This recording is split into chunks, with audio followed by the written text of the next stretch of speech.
Good evening, everyone. Thank you to everyone online and here in person at the National Civil Rights Museum here in Memphis, Tennessee, for joining us. I am Dr. Russ Wigginton, president of the National Civil Rights Museum, which is located at the Lorraine Motel here in Memphis, Tennessee, and is the historic site where Dr. Martin Luther King was assassinated. Our mission is to honor and preserve the legacy of Dr. King and to educate all on the American civil rights movement. As such, we are always in conversation about how we can leverage the power of place to inspire community action towards repair. We are honored to partner with Zócalo Public Square to present tonight's program. I'll now turn it over to Maura Shure, Executive Director of Zócalo Public Square. Thank you.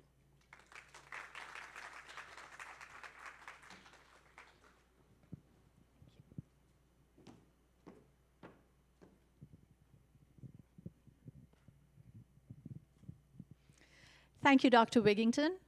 Hello, everyone. I'm Moira Shure, Executive Director of Zócalo Public Square and Arizona State University Media Enterprise. At Zócalo, our mission is to connect people to ideas and to each other. Everything we do is free, and everyone is welcome. We publish original writing and present conversations like this one. You can find us at zocalopublicsquare.org, on podcast platforms, and YouTube. So please subscribe to our latest programs. We were founded in 2003, and we are now celebrating our 20th year. Zócalo is based in Los Angeles, and we are very excited to be here in Memphis for tonight's program. It's an honor to have the National Civil Rights Museum as our host and co-presenter. Tonight, we present the third program in our 2-year event and editorial series, How Should Societies Remember Their Sins? This is supported by the Mellon Foundation. Through October of this year, 4 public conversations and an array of original work published on our website will address this question, exploring how societies around the world collectively remember their transgressions and make attempts at repair, and how we might imagine new paths forward. To continue this conversation and this series by asking the question tonight, why isn't remembering enough to repair? I'm pleased to introduce our moderator, William Sturkey. William is a historian at the University of Pennsylvania who specializes in the history of race in the American South.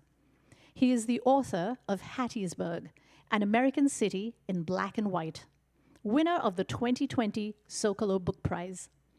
He is our guide not only for this conversation, but for the other programs in our series as well.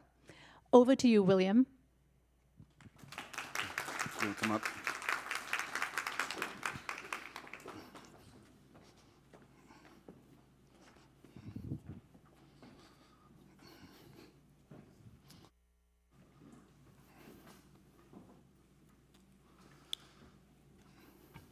Good evening. Welcome, everyone.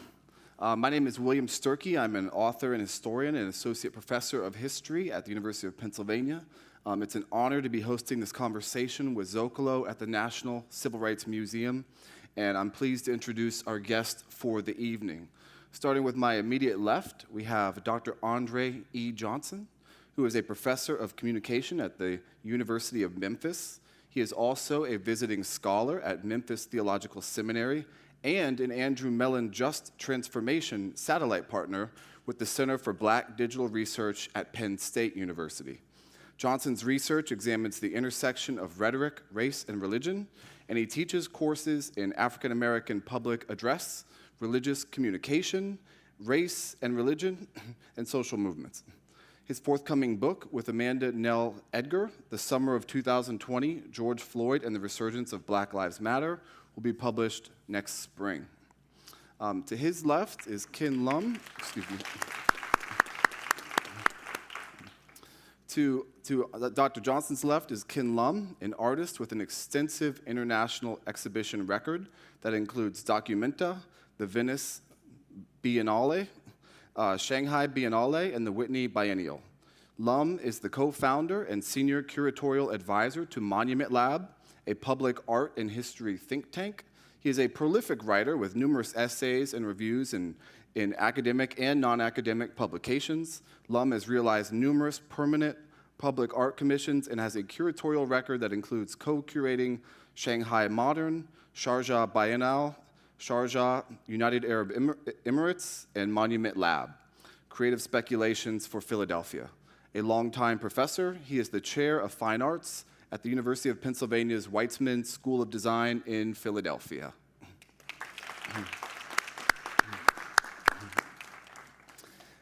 Finally, to Professor Lum's left is Robin Rue Simmons, the founder and executive director of First Repair, a not-for-profit organization that informs local reparations nationally. Ms. Simmons is the former 5th Ward Alderwoman for the city of Evanston, Illinois, where she led, in collaboration with others, the passage of the nation's first municipally funded reparations legislation for Black residents. Currently, she chairs the City of Evanston's Reparations Committee. She has received numerous awards for her public service work and was most recently named a 2023 Fellow in the University of Chicago Institute of Politics Pritzker Fellows Program. Thank you all so much for joining us. So, before we get started, I think it's important to acknowledge that we are at a site of memory. Where we sit now, especially for those of us online in the audience, we sit not very far away, just steps away from where Martin Luther King Jr. was shot and murdered in April of 1968. And I think this challenges us with this panel because obviously Martin Luther King Jr.'s death was major national news, and since then, his birth date has become a national holiday, and we've seen a lot of progress in this country, but yet we remain mired in so many different types of racial struggles, and there are so many open wounds that still affect our society. So we're here to talk about this, right? Why isn't remembering enough to repair? We remember Martin Luther King Jr. and others. Why isn't remembering enough to repair? We hope to have an open and generative, thought-provoking conversation that could be applicable to other sites of memory and other contested spaces across the United States. To all of you in the audience, I would encourage you, thank you all so much for being here, first of all, and engaging in this important topic. I would also ask you or invite you to begin thinking about different examples of past wrongs in this country, maybe things that you haven't heard about in the news, and what repair in this country might look like. It's not just about the past, but it's really about the future, and that's what we're here to discuss. How can we curate a usable past to ensure a better future for the generations that follow us? As the moderator, I will lead with some questions for our esteemed panelists, and then we'll dive into some questions from the audience. For those of us who are watching online, you can submit questions in the live chat on YouTube, okay? So with that, let's go ahead and get started. I just want to start off by asking everyone on the panel, and this is a big, broad question, I get that, but I want to sort of set our feet on the ground by asking us to think about memory and remembering itself, especially at a moment when contest over American memory, what happened in this country, especially with race, is all over the news. We get all sorts of laws. There's headlines about what you can and cannot teach anymore. There's people that are very upset when we talk about memory. Generally speaking, how would you assess the state of remembrance or memory in terms of our national dialogue right now?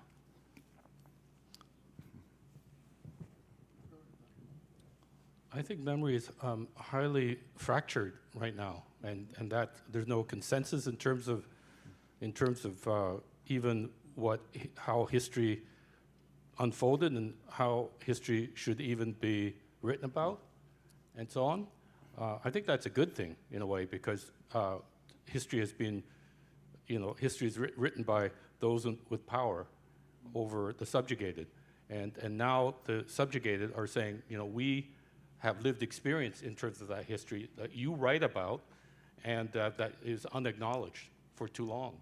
So we're in this kind of moment where there's a transition going on. It's still highly contested, but I think it's a very fraught moment, and I think that's, as painful as that is, I think that's a good thing.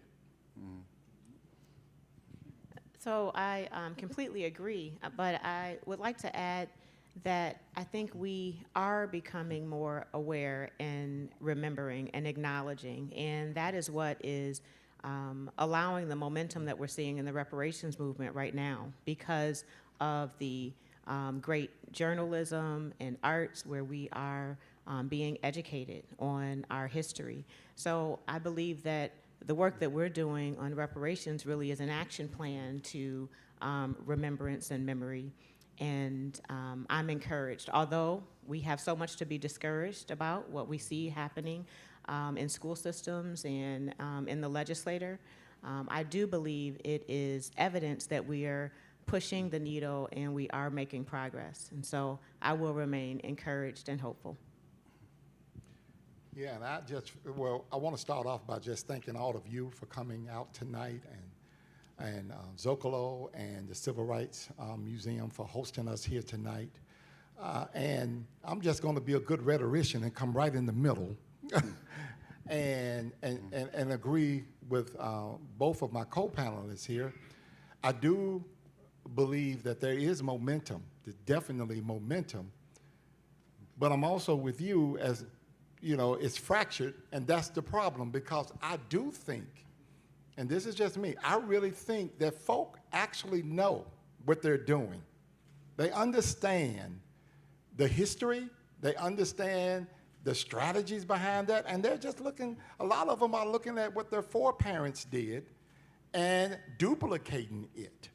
And so if I understand the history, it is not now me misremembering or me not knowing.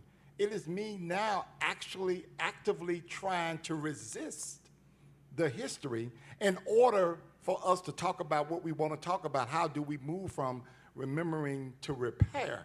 And if we cannot come to grips with the history, whatever it is, if we cannot come to grips with it, or if we actively refuse to accept it and live in it, it's going to be very hard to move forward in any direction. We will always be right here just spinning our wheels like we are in some deep mud. So I think that people are looking at the reparations movement, and they're sitting home right now trying to figure out, how can I hinder that?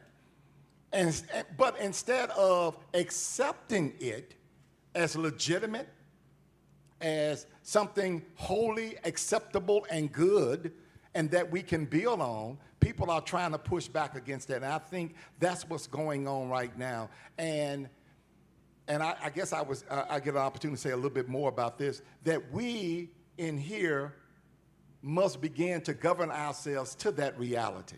And I still think that we are not there yet. Can I just add something to that? I largely agree. I guess where I would put some nuance is, I think of Orwell's famous saying about the past. Who controls the past controls the future, and who controls the present controls the past. That's just a complicated Orwellian way of saying that the present is what we can determine both the past and the future. And the only people who don't understand, or let's say the people who do understand, in terms of the ones you're referring to as being pushing back, are the people in power. They understand the kind of systemic racism that's built into the system because they want to maintain that privilege. And then the other people that also understand that are the people who feel that power over them, right?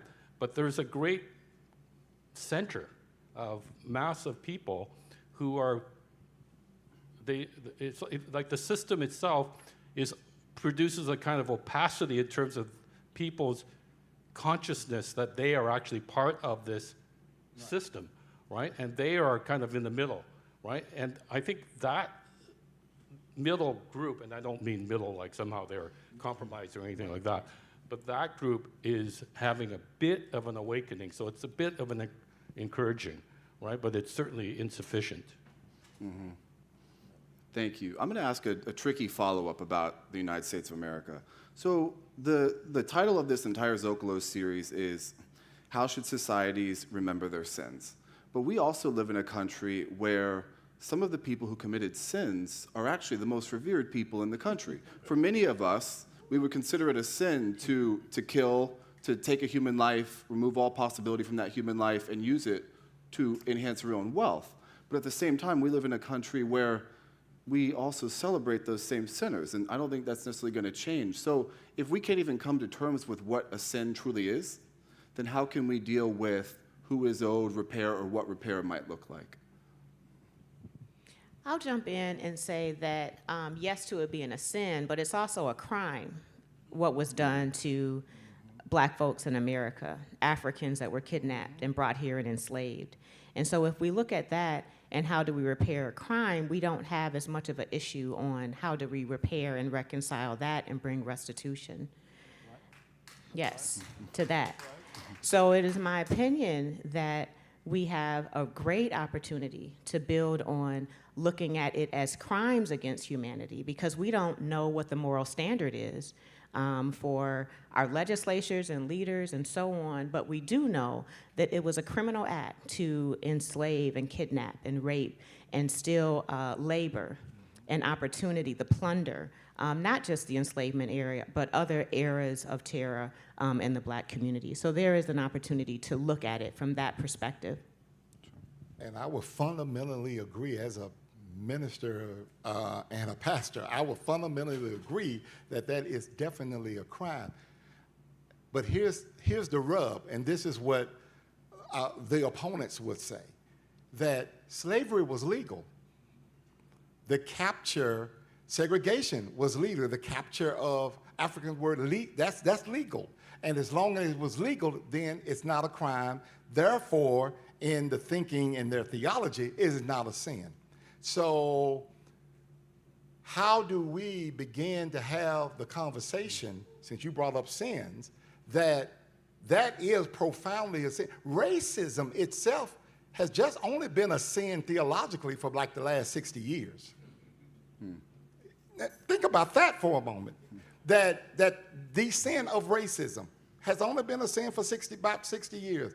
James Cone in his work, Albert Clegg and his work would help us understand that. But if we cannot even get to the point where, going back to your question about what is a sin, or even we can acknowledge it that it was a crime, then how do we begin to have the conversation? And again, I truly believe that the people in power and certain other people that are not in power honestly believe in their heart of hearts that that was sinful and bad, but they just don't want to acknowledge it, and they want to live as if it never happened. And as long as you can keep on doing that and keep on passing, just going over it over and over again, it's going to be frustrating trying to move forward. I'm going back to that. Ken, did you Well, many of America's most revered and storied corporations and companies, I mean, the wealth started from, first of all, I mean, I'm in Memphis, so I think back to, the eradication of Chickasaw from this region, right? And then slave labor, then indentured labor, which is a kind of a contractual form of slavery, right? It was all but slavery except in legal terms all of a sudden, right? So many of the most, and they include even like all the Boston Brahmin families, right? Tufts University Medical School, all the University of Pennsylvania, where I work, right? They would not be where they are were it not for the exploitation of slaves and other peoples, right? So I don't know how to answer that question, right? I think there's some reckoning, but I mean, I know recently in England, the descendants of William Gladstone, with the Victorian era prime minister, they're all incredibly wealthy because William Gladstone owned the largest sugar plantations in Central and South America with slave labor. and they all apologize, and they all acknowledge their privilege. We've had a wonderful life because of this, and we are so sorry, and so they donated 100,000 pounds. You know, it's like $100,000. You know, so I don't think that's enough. I think there has to be a wholesale systemic kind of reckoning from the central government, which is in D.C. Right? No, it's total. Ken, I'm going to ask you a follow-up. So that suggests that in some ways we're all beneficiaries of these sins.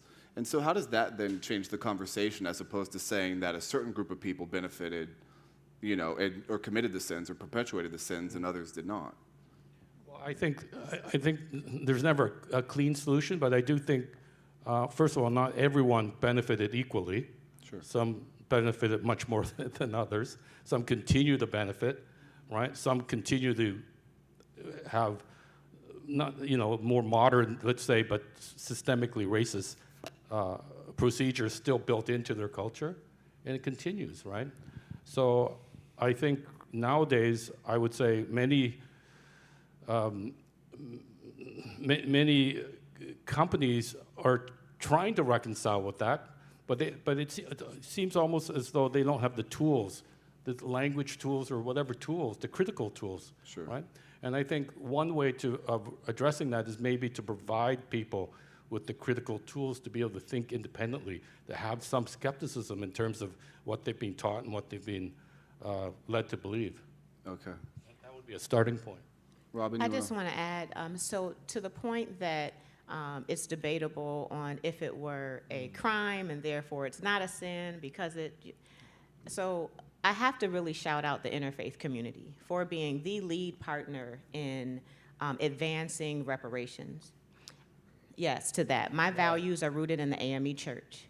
And through our interfaith community, between the Christians, Catholic, our Jewish brothers and sisters, Buddhists, and so on, Muslim, there's not one text that isn't rooted in repair, restitution, redemption, forgiveness, and so on.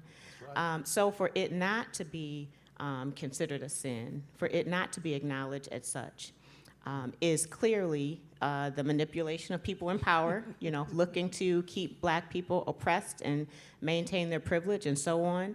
But I do want to at least take away that it has been the interfaith community in our city, Beth Ennett Synagogue, Second Baptist Church, many others, that have been the key leading force in educating the community on why reparations, as well as tangibly supporting it, just within a several-month period, raising an additional $1 million to be a companion to what's happening at a government level in Evanston.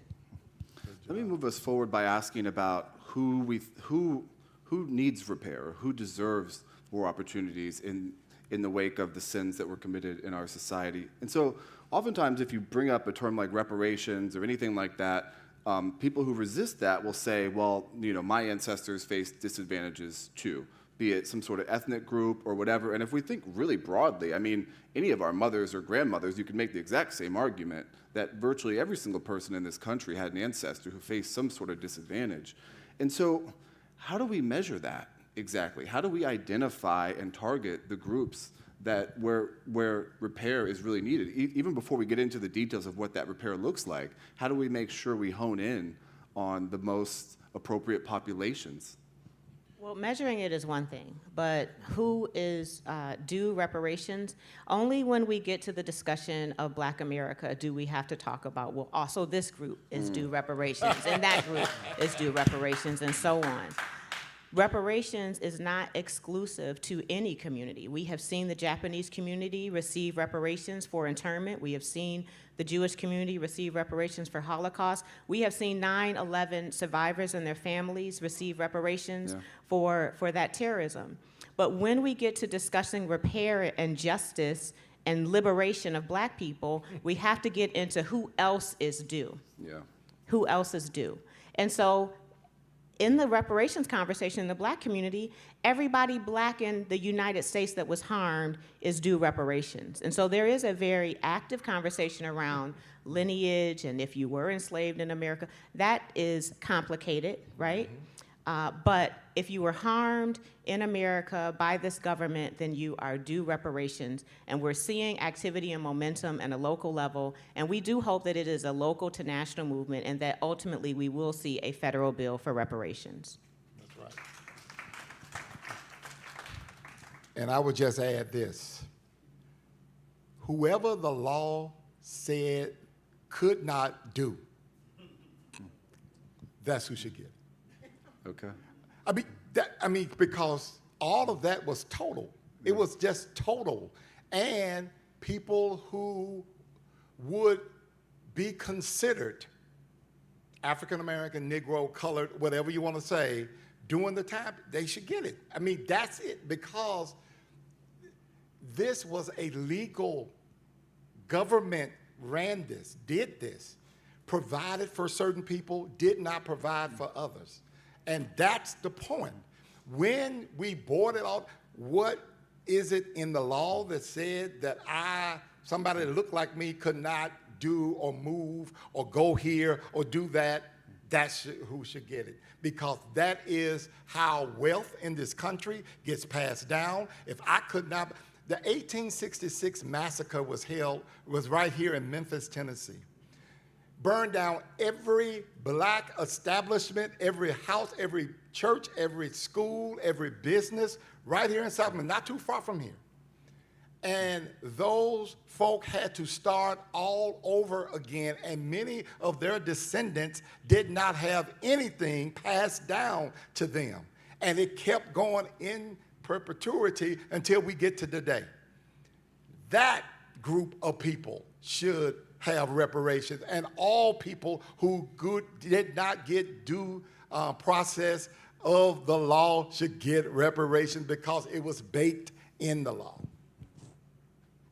Well, I support reparations, but I think I prefer to speak about repair as a kind of maybe antecedent step, right? And I think you asked a question about those quantitative. How do you measure this?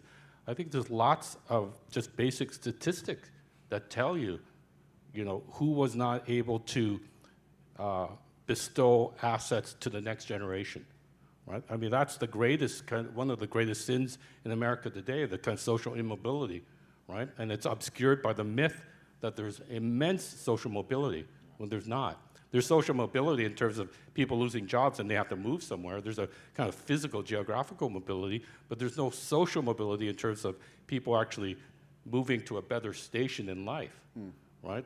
So that's a gigantic myth that needs to be demystified, actually, right? So which areas I've seen persistent disinvestment going back centuries, right? What about like I was talking to someone earlier about the St. Louis Arch. Who was actually evicted when they built up the arch? Who were actually evicted when they decided to expand Central Park? Who were evicted when they decided to extend the Moses Expressway? Or any of the innumerable urban renewal projects? It was always the poor people, black people, brown-skinned people. Yes. Always, right? So statistically, all of that is available as quantitative metrics in abundance. So let me ask you this. What if we can hope and dream for just a second? I'm not going to ask you to fix everything, but if you had your druthers, 10, 15, 20 years from now, what are the most important elements of repair in our society? What would that actually look like?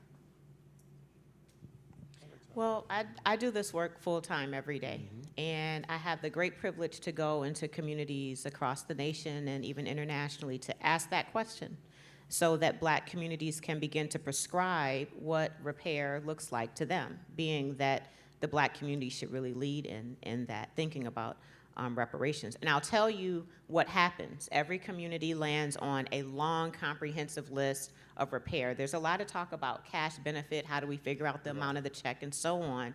But if you actually get into the neighborhoods, black folks want access to education, health care, housing, long list, cash, yes, as well. And you know, many of us in the movement really look at the international law standard for reparations, which includes 5 components: cessation and guarantee of non-repetition. And so we are looking for policy reform. We are looking for anti-Black laws to be addressed, reformed, changed. Even the anti-Blackness that's baked into our current policy today that looks like zoning and other things like that, we're looking for that to be addressed. Restitution and compensation are what we most often hear about: a cash benefit, a check, some sort of tangible redress. But satisfaction, that's going to be the acknowledgement, the apology, monuments, education, and so on. We're hearing that Black communities want that. And then rehabilitation. How do you repair our health? The trauma that we experience every day as just being Black in America, the trauma that we have inherited through transgenerational epigenetics and so on. And so if I had it my way, Black folks could really prescribe what it would take to repair them. Some look to have, want to repatriate, whether it's to have access to West Africa or to be able to go to West Africa to have a life there. That is also a movement as well. Now for me, reparations would end in joy, whatever joy is: rest, peace, empowerment, legacy, and so on. And it would be different. In my case, it would be rooted around land and access to housing and education for me personally, but it is for Black residents to really think about what it should be. And then it's for our elected officials to put together reparative programs. So I'm hearing that reparations is too provocative. Maybe we should call it repair or reparative justice. But it is for Black communities to be informing their legislators, and their legislators to take action in tangible ways. So what I'm hearing you say is that there's a psychological benefit also. I mean, have you seen that in your local community? Absolutely. And so in 2019, we passed a funded reparations initiative. And I'm really proud of Evanston because we funded it with an initial $10 million. We've added an additional $10 million. We're looking for more. And so what we've heard from our residents just after passing it, first of all, they thought it would never happen, right? And then when it passed, the excitement and gratitude that just we were acknowledged. Yeah. And that we're working on a plan. The satisfaction that they had in how it repaired their hope in our city, it repaired their outlook on the life circumstances of future generations, but then to actually be able to give a resident a check for $25,000 along with an apology, an acknowledgement, and a commitment to continue doing this work.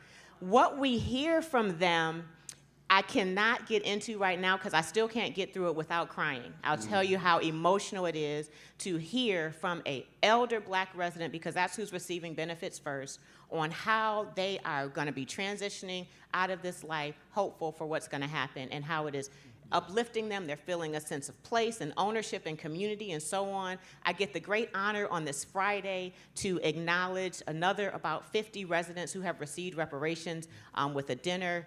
And it has been incredible. So even taking that first step, if you can't figure out how to fund it yet, take the first step in acknowledging the harm and committing to tangible repair. It's a complicated process, but the step makes all the difference in repairing your community. That's right. Well, we live in a capitalist society, but American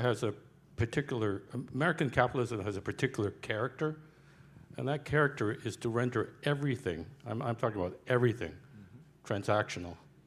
Everything is transactional. And I started thinking before coming here, what would be the anathema, or the opposite, let's say, the antipode of American transactional capitalism? It would be the gift economy, which was the basis for many economies around the world, right? And they were often matriarchal as well, right? But that is actually anathema to the system. It's seen as a threat to the system because there's too much privilege built in to the few here, and they'll do anything to stop that, right? When Robin speaks about local groups and so on, that's like gifting, right? And I think reparations should be seen in a positive light as opposed to a transactional light. That you are becoming a part of a community of showing concern for others and seeing that you are gifting because you've been gifted by others who were enslaved, right? So, and that's a lot of work, right? But I don't see how you can avoid that. Andre? No, I was gonna, wonderful answer, because I was just gonna talk about safe and shalom communities, peace, wholeness, wellness,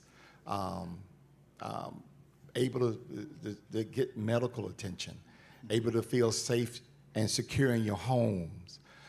Some of the stuff that we've been talking about right here in Memphis, when we talk about reimagining public safety and how certain people just want to be able to go to sleep peacefully.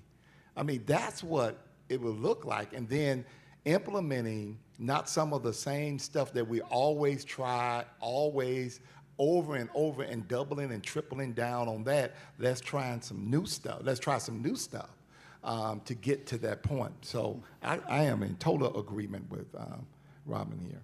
I want to tie together a few different things. You know, Ken talks about this being transactional, and I think a lot of people think of reparations as being sort of a zero-sum game. They ask, where does the money come from? But is there a way, if we can just somehow put aside the money for a second, is there a way that reparations for African Americans, for Native Americans, whoever, is there a way that that could help bring us all together? Could that create a positive psychological feeling for all Americans? And how might that be possible? But that's what I was alluding to by the gift economy. If people actually psychologically thought, well, actually, this is good for society, but the way society, American society in particular, has hypertrophized that idea of like everything is transactional. People can't even see beyond this, the limits of that. They just think that's natural, but it's actually highly unnatural. It's unnatural to be highly competitive to the point of death, of wanting to kill your competitor. That is not a natural thing, at least not the way I was brought up, right? And I think it's such an extreme case, example in terms of the many different forms of a capitalist economy around the world. So, but I do want to go back to your earlier question, William, and say, I think what I foresee is a real instrumental and key to having some sort of direction towards solution is a wholesale reconfiguration and reinvigoration of public schools, public education.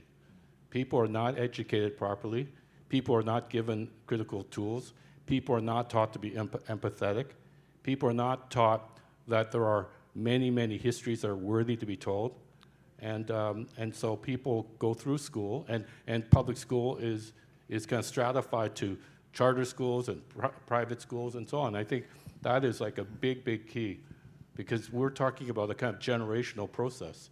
And I think it starts with proper education that's not transactional. I live in an area which is middle class, and our schools are quite good because it's a middle class area, but there are schools in Philadelphia just next to where I live because it's a very poor area. And I personally, I give money to that school district. But why shouldn't there be a larger super school district that says these schools need help and we should transfer some money to those schools? Well, because that's anathema to the American system, because that would be seen as redistribution, even though the payoff for that would be incredible. One of the themes that I think is coming up is sort of this national versus local. So it's maybe a bit easier for institutions or organizations or even local governments to begin reparative movements. Smaller group of people, they might be like-minded, there might be a charismatic leader, whatever that might be. What are sort of the pros and cons of local versus national efforts at repair? And is a national effort at repair really possible, you think? Sure. So the local approach to repair, in the case of calling the question 2019, it seemed more immediately attainable. And I wanted to make the most of my time as in office in Evanston. And I think that if we all just mind our business and do our work within the institutions and cities and things that we lead, then we hold ourselves accountable first. And so as I was becoming more aware of the national reparations conversation, I would say I was first inspired by Coates' article, The Case. I thought, well, what am I doing in my own city? So I'm upset at my Congress that they haven't passed a reparations initiative, but we have anti-Black history right here in Evanston. And how can we address that? And how can the next city address it? And how can the institutions in town address their anti-Blackness? Northwestern University, our school system, our medical systems, and so on. And so I think that I know that the hyper-local approach is more attainable. It makes more sense to more people, because when you get into the debate about how do you address slavery because it was so far away and that sort of thing, it's more attainable and we can implement. And I do believe at a national level, it will take more local initiatives, more institutions saying yes to reparations. It's going to take more heart and mind work for us to get there. I believe we're a long way away in this government. But a local to national approach is how most transformative federal policy happens. School desegregation, you look at Ban the Box, marriage equality, cannabis now, a national discussion where it's been at a state level. And I believe that's how we will get to national repair. Going to be far more complicated, but we could get closer to full repair at a national level, because this country has a capacity where our localities are limited in what we could do. $25,000, if that were it, yes, it would feel transactional. But it is a first step, one that is given with an acknowledgement that it is a first step and we're looking to do more. That more should be a state, a county, and a federal initiative for reparations. Well, I think you need to have a good, forward-thinking, progressive government on the federal level, first of all, right? Yeah, right. And let's just say that happens. One of the things, no, but let's just say that happens, right? Right. And let's just say that the local level, local is political, and I believe there's lots percolating at the local level. One of the things I learned having this amazing tour of the museum today, and a lot of the facts I knew, but a lot of one thing I kind of realized, it was almost like an epiphany, was just how powerful state rights were. Right? I mean, it was just the degree of entrenchments of the state level, not the local level, right? The local level, people were dying, right? Yeah. But the federal level, they had good hearts, it seemed, right? Kennedy and so on. But everything was incremental. Everything they tried to do was being pushed back constantly, or even ignored at the state level, right? So I think that's another challenge on that level, and that's built into the way elections are organized with electoral college and so on. That keeps them very strong, right? With state, gerrymandered states, and with their own Supreme Courts, or totally ideologically skewed. So I just want to bring that factor into the complication between local and national. I think with the national, we have a bigger platform. You can talk about it in those type of terms, ideological terms, trying to get people fired up to do the work on the local level. But I am so glad you brought up, where both of you actually did, you brought up about politics. And this is where really the rubber meets the road. We can yell, shout, and scream and protest and do all of that. But if you don't have partners in the seats that's actually going to sign legislation in order for it to get done, it's just gonna keep being the same way over and over again. So one of the things that you're absolutely right, can I just shout out the Big Payback, because I know you probably that documentary about the movement, your movement is awesome, and it shows where committed people can do the things that they set out to do if they stay focused and if they stay committed. The question is, do we have the commitment at the political level here in the city of Memphis, here in the state of Tennessee, in the county of Shelby? Do we have the commitment level of the people to actually make that a concern the next time you go to the ballot box? And here it is. It's going to always fall back on the people. In a democracy, it's going to fall back on the people. So hashtag how you going to vote, hashtag blame the voters, whatever you want to say, that's where the rubber meets the road. Because, and then you got to have people that's going to keep their word, that once they get in, they're going to actually try to do that. And that's been a problem here in this city. There's been a problem in the state that when people get elected, they kind of forget, oh, I did say that, didn't know. Yeah, and so we are still spinning our wheels over and over and over again. Now, there's a whole lot of other stuff that goes on with the rhetoric and the arguments and all the meaning, but where the rubber really meets the road is when all of us decide that this is something that we are going to do, and that we need people who are going to work with us on the other side of this. That's when it can start and begin to happen, and we can start slowly but building momentum. And you're absolutely right. It always starts from the streets to the suites, from the bottom to the top. It always rises up. People in power just do not say, you know what, you're right, I'm just going to turn over the power. It starts at the bottom, and it moves on up to the top. I want to ask Andre a very quick follow-up, and then we're going to jump to the Q&A from the audience. So for the folks in person, if you're interested in asking a question, please keep thinking of those questions and come line up over here. But the follow-up that I want to ask, you're a professor of rhetoric, you studied the civil rights movement. Martin Luther King Jr.'s I Have a Dream speech is probably the most patriotic speech ever delivered in this country.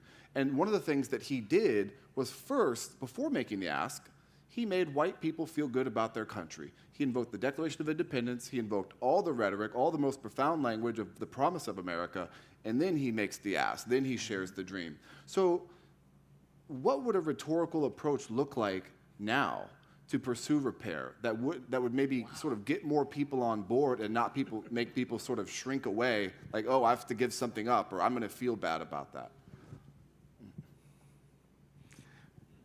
Allow me to push back just a little. After King makes the speech, August 28, 1963, was everybody on board? Yeah, no. 2 weeks later, was it? Like 2 weeks, the bombing happened, and the same King who said, I have a dream, also said that America was #1 purveyor of violence in the world. And the same King, the last sermon he was going to preach was why America might go to hell. So how do you, the good question about the rhetorical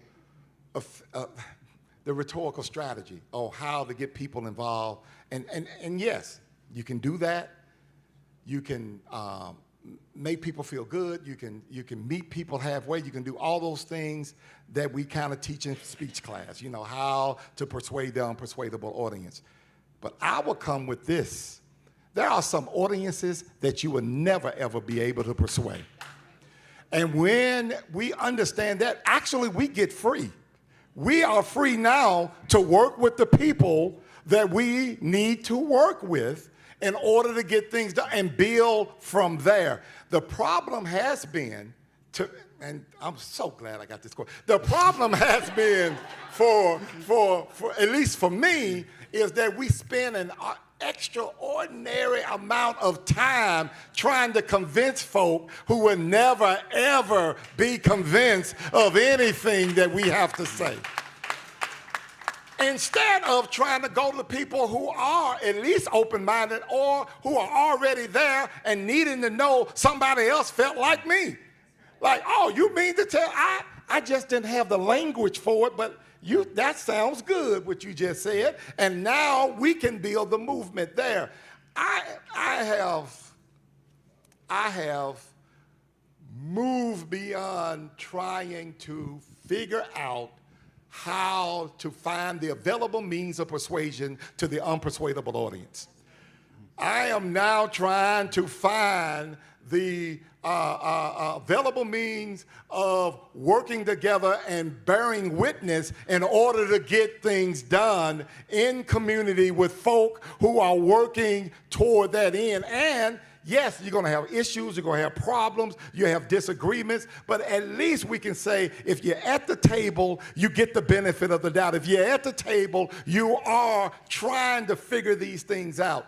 If we spend our time trying to convince folk that really just do not mean us any good, that do not want to listen to us, no matter how well we speak, no matter what the arguments we make, no matter what kind of alliterations we do, I have a dream, no matter any of that, if we waste our time on that, we're wasting precious time, and there are people still hurting, and we need to be with them.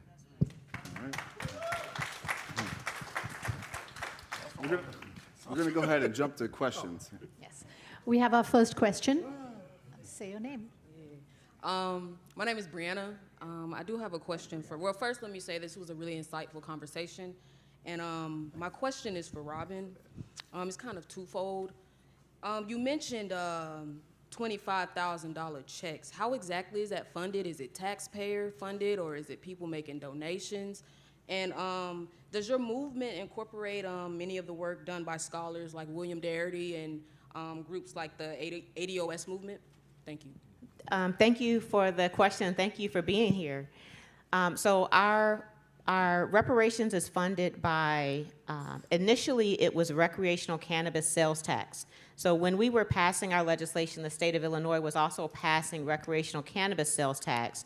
So we were able to, without actually any debate, it was unanimous support on that, use that sales tax before it was earmarked for anything else. Now, there'll be a lot of debate if we had to take it from parks or pensions or whatever else. So that's the first way that it's funded.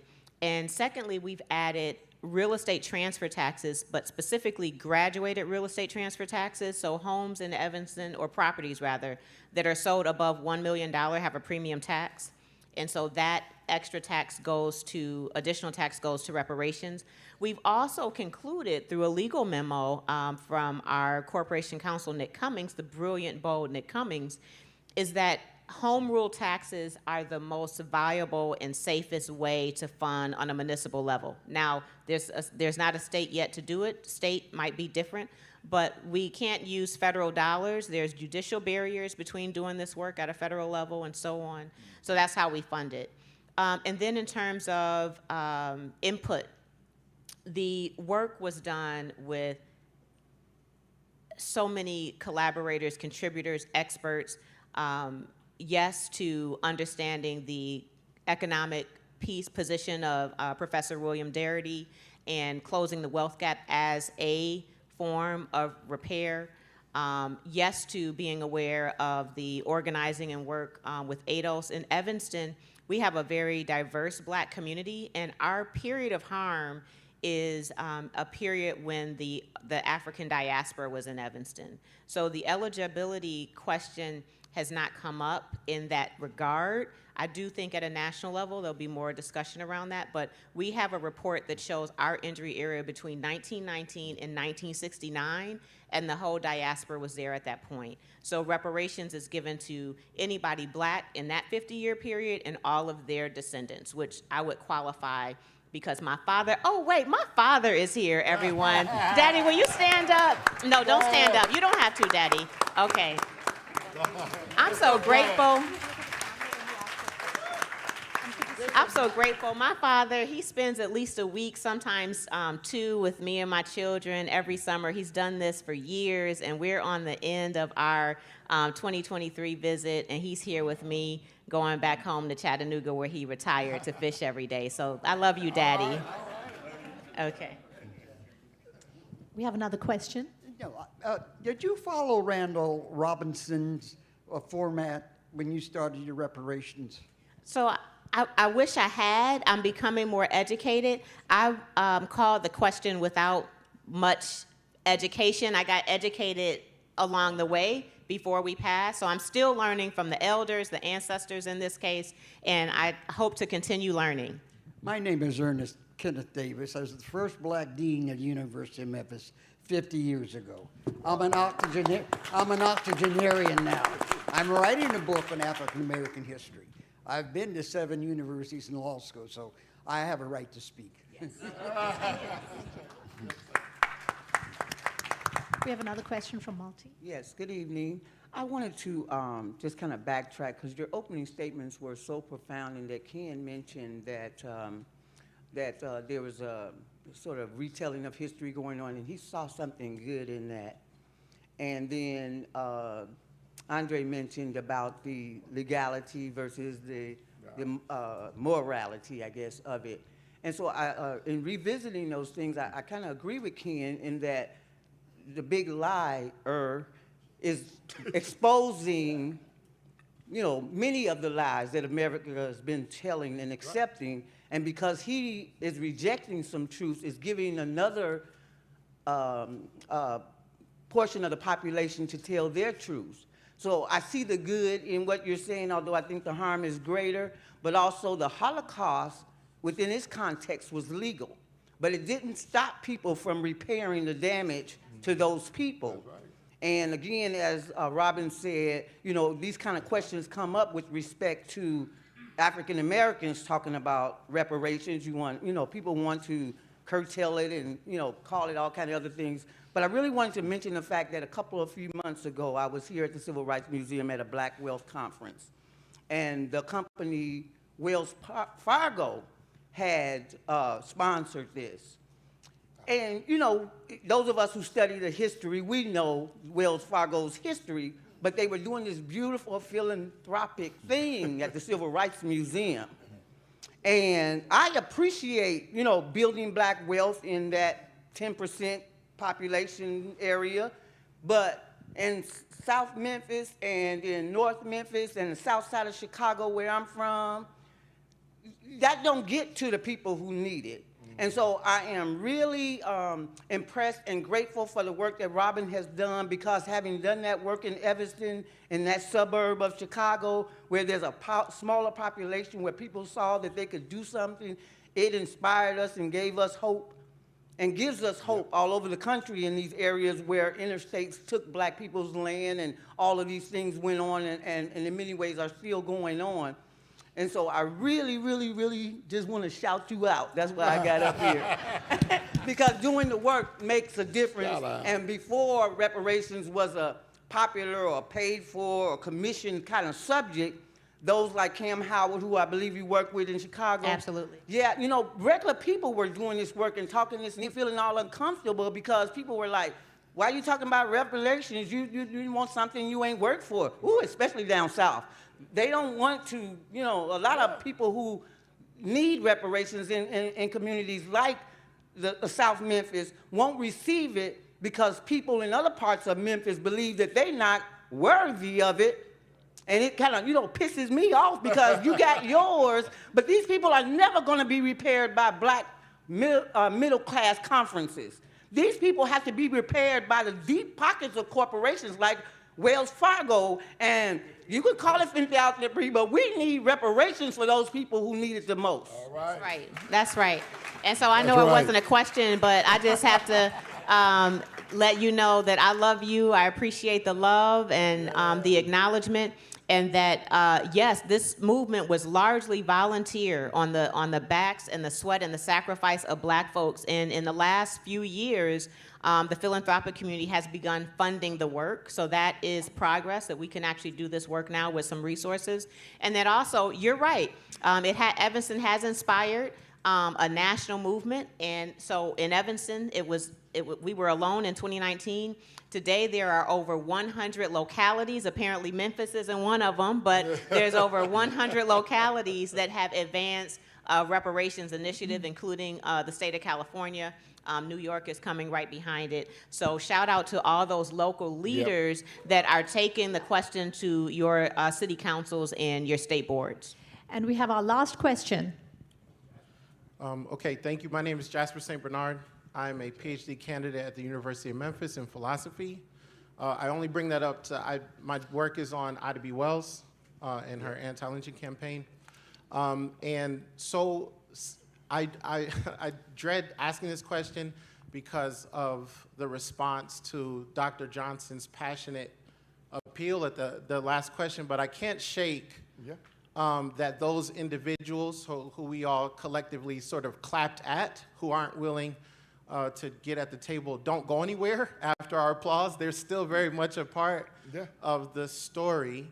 And so getting to the question, one of the things that seems to obstruct repair, especially on a communal level, is myth. And so I just wanted to hear what you all thought about like myth making, because that seems to be what keeps many people from, at least I suspect it keeps them from doing it, because to really join in repair in a meaningful way destroys what many of us understand this country to be. Sure. Like, it would be fundamentally different the day after we all joined forces to repair collectively. So then that sort of fractures and breaks apart who can be repaired, because it seems like some believe in order for another person to be repaired, I have to be broken, right? Like, and so how do we deal with the myths, the overarching myths that keep many from joining, and then they become sort of enemies to the repair? Is this question making sense? A lot of sense. Okay, all right, thank you. Thank you, Joel. Well, I'll attempt to answer that. Well, first of all, people tend to think of, or I guess they're not even conscious of it, and that's why it's a myth, right? But they tend to, but when they do think about it, they think of myth as something eternal that was always in a certain condition with certain attributes, certain characteristics. But that's never been true. Myths were always made, had to be propagandized, had to be reconfigured. Right. It was always changing, right? But it was very protean. There was always a changing. The one thing that didn't change was keeping the power relationship constant, right? So if there's inroads in this area in terms of progressive action, then we have to somehow acknowledge that but still maintain our privilege, right? So, but I also think of myth as, there's a bad form of myth, which generally are these kind of meta-narratives of the nation and so on, which is, I think, would make the country stronger if we actually broke down some of those myths, to be honest. Not make us weaker, it would make us stronger, right? And unify the country more. But I think there's another type of myth which is maybe not what you're speaking about, but that is equally important, and that's the myth of subjugated knowledges, of knowledges that are oral histories, passed down by individuals, generations, passed down on a kind of a microscopic level, microgeographical level of knowledge. That is discounted as myth, as fantasy, ahistorical, when it's nothing but. It's incredibly tangible, incredibly historical, right? So there's certain types of, there's a way of defining a kind of history which is mythic and actually problematic because it's never seen as in critical terms. It's never met.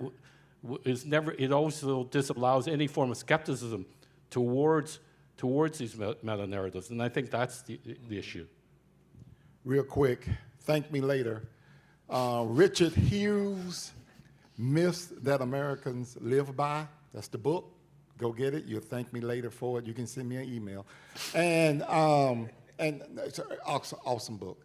And we started briefly, at the beginning, where you lifted up the religious and interfaith community.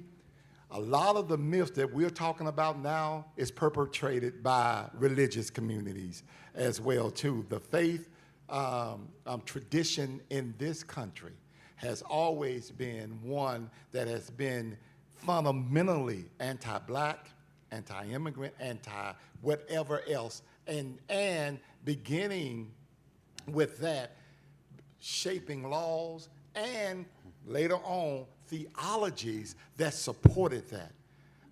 Never just, speaking of the myths, you fought a civil war in 1865.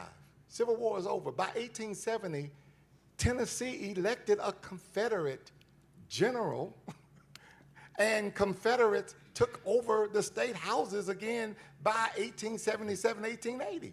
And then by 1900, it's all over.